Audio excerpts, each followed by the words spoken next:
नमस्कार दोस्तों, मेरा नाम है कुलदीप और आप देख रहे हैं मेरा YouTube channel Kuldeep Kumar technical civil engineer. तो आज हम जिस टॉपिक की बात करेंगे वो है जैक सिस्टम प्रणाली। आखिर बिल्डिंग में जैक का काम क्या होता है, इसका फुल प्रोसेस इस वीडियो में आपको दिखाएंगे। कई लोगों को पता भी नहीं होता कि जैक होता क्या है बिल्डिंग में। तो आज हम इस वीडियो में आपको वो सारी बातें जो है क्लियर करेंगे।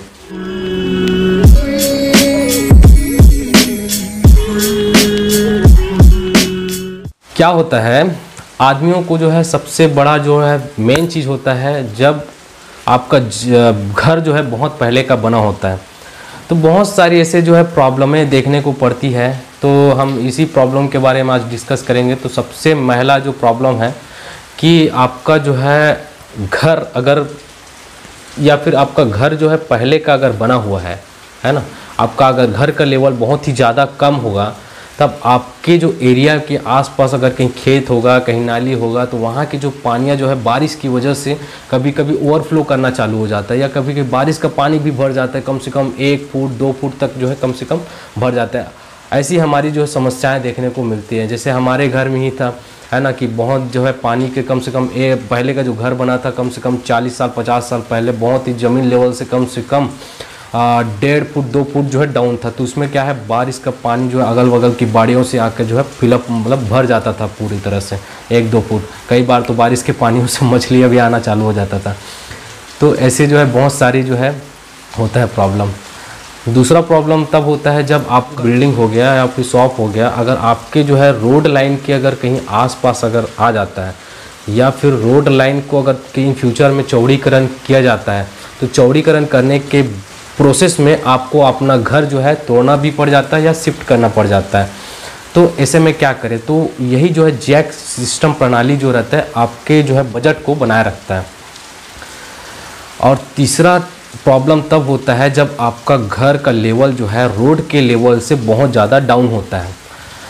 तो रोड का जो लेवल है घर के लेवल में डाउन होने से आपको जो है उसमें कम से कम जैक सिस्टम प्रणाली के द्वारा उसको लिफ्ट करके रोड के लेवल से कम 3 से 4 फुट हाइट आप उठा सकते हो उसको। तो ये होता है जैक सिस्टम प्रणाली का यूज़। अपने साइड संबलपुर पड़ता है, वहाँ मैंने जाके देखा कि जैक सिस्टम आखिर होता क्या है।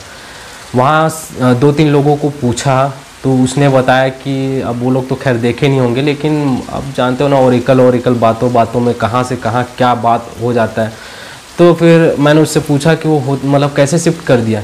मतलब वो बोले कि मतलब क्रेन जो है उसको जो है बिल्डिंग को उठा के, मतलब एक बैंक था उसको उसने उठा के सीधा मतलब कम से कम 2 साल लगा बोलते हैं उसको उठाने के प्रोसेस से लेके जो उसको शिफ्ट करने तक कम से कम 2 साल लगा।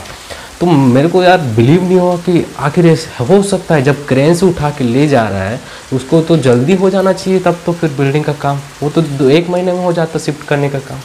तो ऐसे बहुत सारी जो है दिक्कतें होती है। अब भाई मैं ये सोचा कि अगर बगल में तो एक पीपल का पेड़ था और उस पीपल के पेड़ में अगर 4 क्रेनें अगर उसको उठा के भी ले जाते हैं तो वो पेड़ जो है उसको रोकता नहीं उसको, है ना। मतलब उसको तो भाई वो तो सामने में आ रहा था ना, उसको काटते फिर कुछ भी मतलब कटिंग करके भी लेते, लेकिन नहीं बन पाता क्योंकि बगल में जो है डाउन एरिया में खेत था उसका, है ना। तो मैं ये सोचा, और ये सोचने के बाद मैंने ये तर्क लगाया कि अगर क्रेन से अगर वो ले जाते है ना, क्रेन से ले जाते तो वो तो भाई कोलैप्स होने का जो खतरा बहुत बढ़ जाता है ना बिल्डिंग का।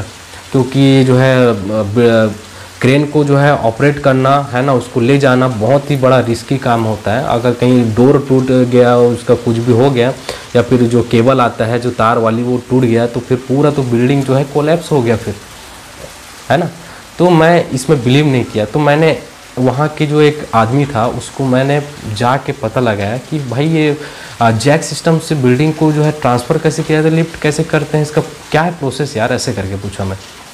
तो उसने बताया कि भाई हम जैसे अगर कोई बिल्डिंग को अगर कॉन्ट्रैक्ट में ले रहे हैं तो सबसे पहले हम जो है वहाँ एक जाके पहले उसका जितना भी सरफेस एरिया मतलब उसका जो अंदर की जो रूम के अंदर में जो जितना मटेरियल रहता है उसको हम तोड़ते हैं पूरा क्लियर। जितना हमको हाइट तक अब हमको तोड़ना है बगल से उसको हम गड्ढा करते हैं। गड्ढा करने के बाद उसके मटेरियल को हम शिफ्ट कर देते हैं दूसरी जगह। उसके बाद जो है चारों साइड के जो एरिया है है ना, जितने हमको तोड़ना है ना, उतने एरिया को हम जो कम से कम 3 से 4 फुट जो है चौड़ा करके उसको कम से कम 2-3 फुट गड्ढा करते हैं, ताकि हमको काम करने में, हमको जो तोड़ने फोड़ने में आसानी हो।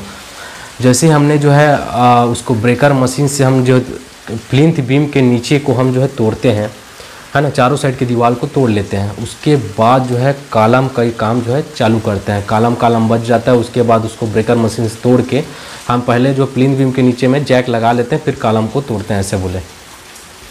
ठीक है, उसके बाद फिर बोला कि जितना भी जो वायरिंग का काम रहता है, प्लम्बर का काम रहता है, जो पाइप लगाया रहता है, उसको तो हम सबसे पहले हटा देते हैं, है ना।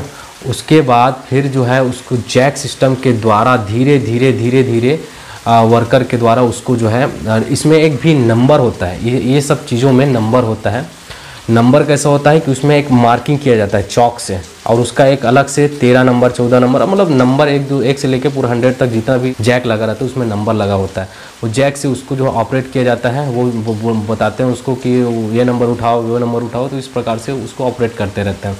तो ये ऑपरेट करने का तरीका है। तो जैक से उठाने से ये बराबर जो है जितना हाइट तक अपने को चाहिए, जनरली जो है जैक जो है 5 से 6 फुट तक हाइट हो सकता है। आपका जिस लेवल ग्राउंड लेवल है उससे कम जो है 3 से 4 फुट ऊपर उठ सकता है जैक से। और जैक सिस्टम में जैसे ही वो जो है राउंड मतलब उठाते जाते हैं, तो उसमें एक जो है लकड़ी का एक बल्ली होता है, जिसके पेस में वो जो है दीवारें जो है उड़ता है। आजकल तो कई ऐसे हैं जो मतलब घर बनाते हैं, पहले का घर बनाते हैं, लेकिन आज भी होता है कि कोई जो है प्लिंथ बीम नीचे में नहीं डालते, सीधा डायरेक्टली ब्रिक वर्क ही कर देते हैं स्टार्टिंग से ही। तो ऐसे में जो है वो जो है एक आता है यू सेक्शन आता है, जिसमें आप जो है बल्ली का अगर यूज़ नहीं करोगे तो यू सेक्शन का यूज़ कर सकते हैं। एंड बल्ली का भी ये लोग ज़्यादातर बल्ली यूज़ करते हैं, क्योंकि मजबूत रहता है। बल्ली से ही वो जो है पूरे दीवारों को सपोर्ट करके जैक करते रहते हैं। दूसरा चीज़ ये है कि जैक करने के बाद जो है चारों तरफ जो दीवारें रहती है उसमें तीन जो फेसें रहती हैं, 3 दीवार की फेसें रहती हैं, उसमें जो है वो क्या करते हैं कि जहाँ जहाँ अपना जो क्रेन लगा होता है तीनों दीवारों में एक साइड को वो पूरा खोल के उसमें जो है ब्रिक वर्क कर दिया जाता है। अगर लिफ्टिंग करते हैं तो, है ना, ब्रिक वर्क से पूरा जोड़ दिया जाता है। जैसे जैसे वो जुड़ता है, 1 सप्ताह क्यूरिंग करने के बाद अच्छा सेट होने के बाद उसमें फिर क्रैक जैक लगाया जाता है, फिर बगल में जो है फिर उसको खोल के ऐसे ऐसे में पूरा ब्रिक वर्क किया जाता है। बिल्डिंग जो है एक जगह से दूसरी जगह शिफ्ट होता कैसे है,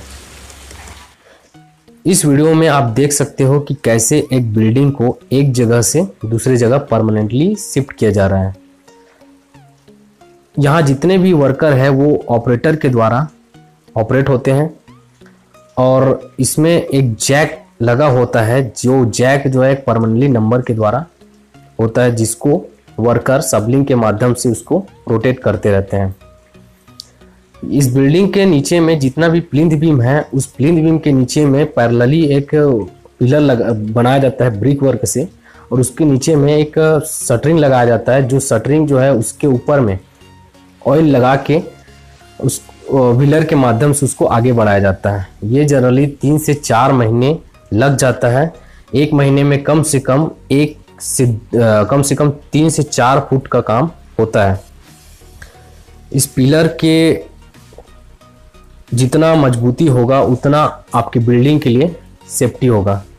उम्मीद करता हूँ दोस्तों ये वीडियो बहुत ही ज़्यादा पसंद आया होगा। अगर पसंद आया तो यार प्लीज़ यार मेरे चैनल को सब्सक्राइब कर दो, एंड जो बगल में जो बेल घंटी है ना उसको तो कम से कम बजा दो, क्योंकि जो भी मैं जो है सिविल रिलेटेड वीडियो आप अपलोड करूँगा तो सबसे पहला नोटिफिकेशन आपको ऊपर जाके मिलेगा। तो चलिए दोस्तों इस वीडियो को यहीं समाप्त करते जाएंगे।